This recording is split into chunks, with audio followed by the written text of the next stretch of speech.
The Americans. Dr. Samuel Adolphus Cartwright on Dissecting the White Negro, 1851.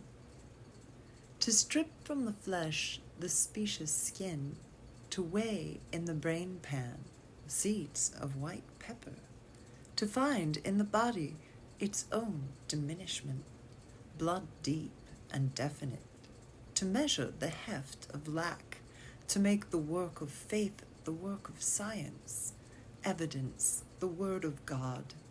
Canaan, be the servant of servants, thus to know the truth of this derelict corpus, a dark compendium, this atavistic assemblage, flatter feet, bowed legs, a shorter neck, so deep the tincture, see it, we still know white from not.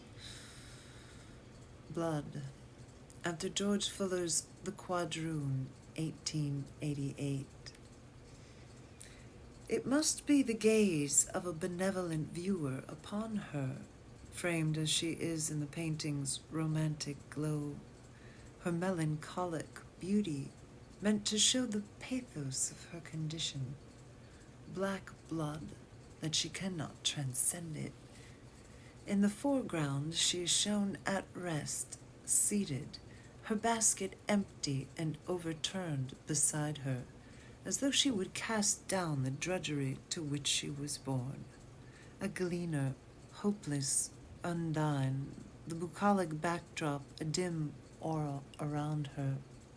She looks out toward us, as if to bridge the distance between.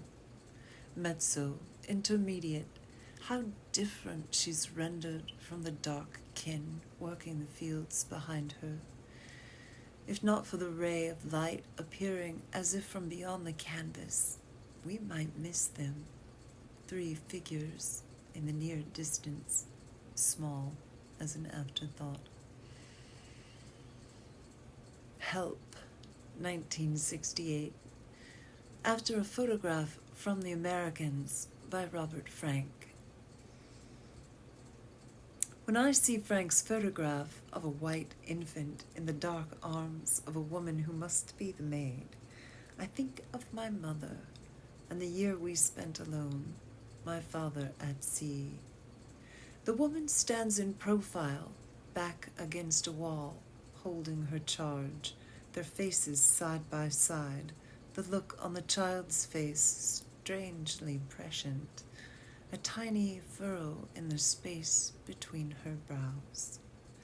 Neither of them looks toward the camera, nor do they look at each other.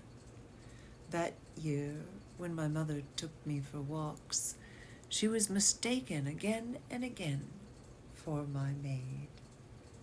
Years later, she told me she'd say I was her daughter, and each time strangers would stare in disbelief, then empty the change from their pockets. Now I think of the betrayals of flesh, how she must have tried to make of her face an inscrutable mask and hold it there as they made their small offerings, pressing coins into my hands.